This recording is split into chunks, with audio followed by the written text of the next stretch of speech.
এই মুহূর্তে রাজধানীর কড়াইল বস্তিতে আছেন সহকর্মী সামদানি প্রত্যয়। সরাসরি যাচ্ছি তার কাছে।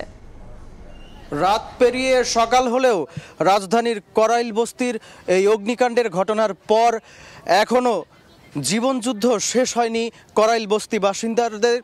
রাত পেরিয়ে সকাল হয়েছে, তবে এখনও তারা যুদ্ধ করে যাচ্ছেন, হাতড়ে ফিরছেন তাদের বেঁচে থাকার শেষ সম্বলটুকুকে। ইতিমধ্যে আমরা ফায়ার সার্ভিসের বরাতে জানতে পেরেছি যে আগুন কিছুটা নিয়ন্ত্রণে এসেছে, তবে আগুন নিয়ন্ত্রণে আসার ফায়ার সার্ভিসের যে দাবিটি, সেই দাবিটি আদতে ততটা তার যে সত্যতা, সে সত্যটা নিরূপণের জন্য আমরা যখন সরজমিন এসেছি, আমরা কিন্তু দেখতে পেয়েছি যে বিভিন্ন জায়গায় যে আগুনের যে বিভিন্ন ছোট ছোট স্ফুলিঙ্গ, সেগুলো কিন্তু এখনও জ্বলছে।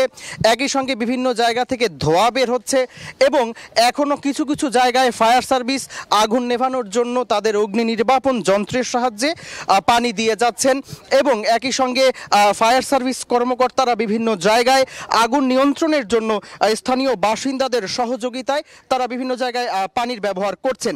একই সঙ্গে আমরা এখানে দেখতে পেয়েছি সকাল হওয়ার সঙ্গে সঙ্গেই বিভিন্ন স্বেচ্ছাসেবী সংগঠনের লোকজন এখানে এসেছেন। তারাও স্থানীয় বাসিন্দাদের সঙ্গে এখানে যে বর্জ্য ব্যবস্থাপনা রয়েছে এবং তাদের যে ধ্বংসস্তূপগুলো রয়েছে, সেই ধ্বংসস্তূপগুলো সরিয়ে আবারও নতুন করে বাঁচার যে লড়াই, সেই বাঁচার লড়াই শুরু করার জন্য তাদের সঙ্গে হাতে হাত মেলাচ্ছেন, তাদের সঙ্গে কাজ করছেন। এবং আমরা একই সঙ্গে দেখতে পেয়েছি আরও কিছু স্বেচ্ছাসেবী সংগঠনগুলো তারা এখানে ত্রাণ বিতরণ করার মতো কার্যক্রমগুলোও কিন্তু শুরু করেছেন।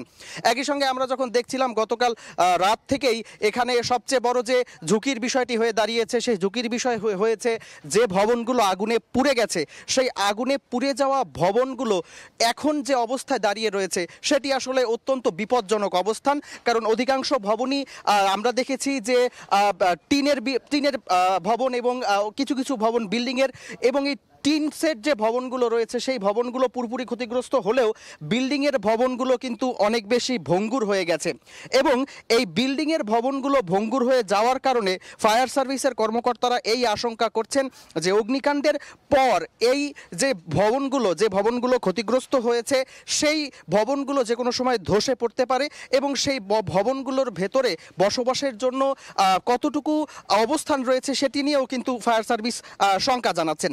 একই সঙ্গে এখানে স্থানীয় যারা রয়েছেন তারা এই বিষয়টি নিয়ে খুবই উদ্বিগ্ন যে এখনও বিভিন্ন জায়গায় যে ছোট ছোট আগুনের স্ফুলিঙ্গগুলো রয়েছে, সেই আগুনের স্ফুলিঙ্গগুলো থেকে আবারও বড় একটি অগ্নিকাণ্ডের ঘটনা ঘটবে কিনা, সেটি নিয়ে কিন্তু এখানকার স্থানীয় সাধারণ বাসিন্দারা উদ্বেগ প্রকাশ করছেন। একই সঙ্গে জানাতে চাই যে এই যে এই কড়াইলে 90 একরেই জায়গা, এখানে কিন্তু কোনো গ্যাসের সংযোগ নেই, যার কারণে প্রতিটি বাড়িতেই তাদের দৈনন্দিন রান্নাবান্নার কাজ সিলিন্ডারের মাধ্যমে সম্পাদিত হয় এবং যার কারণে এখানে কিন্তু প্রায়ই দুর্ঘটনার ঘটনা ঘটে। এর আগে 2017 সালে একবার অগ্নিকাণ্ডের ঘটনা ঘটেছিল এবং সেখানেও কিন্তু অনেক বাড়িঘর পুড়ে যাওয়ার ঘটনা ঘটেছে। আজ আমরা এবারের অগ্নিকাণ্ডেও দেখেছি, এবারের অগ্নিকাণ্ডে কোনো প্রাণহানির ঘটনা না ঘটলেও কিছু হতাহতের ঘটনা ঘটেছে এবং অধিকাংশ বাড়িঘর পুরোপুরি পুড়ে গেছে, বসবাসের অনুপযুক্ত হয়ে গেছে। এবং সবচেয়ে বড় যেটি বিষয়, সেটি হচ্ছে এই কড়াইলের এই এলাকাটিতে নিম্ন মধ্যবিত্ত এবং যারা সাধারণত দিনমজুর, তারাই এখানে কিন্তু বসবাস করেন এবং সেক্ষেত্রে এই সমস্ত মানুষের শেষ সম্বলটুকু যখন এই আগুনে ধ্বংস হয়ে গিয়েছে, তখন কিন্তু সেটি তাদের জন্য অত্যন্ত ঝুঁকির কারণ হয়ে দাঁড়িয়েছে তাদের ভবিষ্যতের জন্য। এবং তারা সেই শঙ্কা জানাচ্ছেন যে তারা ঘুরে দাঁড়াতে পারবেন কিনা। তারা সরকারের কাছে প্রত্যাশা করেন যে সরকার এমন পদক্ষেপ নেবেন যেই পদক্ষেপে এ ধরনের অগ্নি দুর্ঘটনার ঘটনা আর কখনোই ঘটবে না। এই ছিল কড়াইলের অগ্নি দুর্ঘটনা নিয়ে আমার কাছে সর্বশেষ। রাজধানীর কড়াইল বস্তি থেকে সরাসরি যুক্ত হয়েছিলেন সহকর্মী সামদানি প্রত্যয়।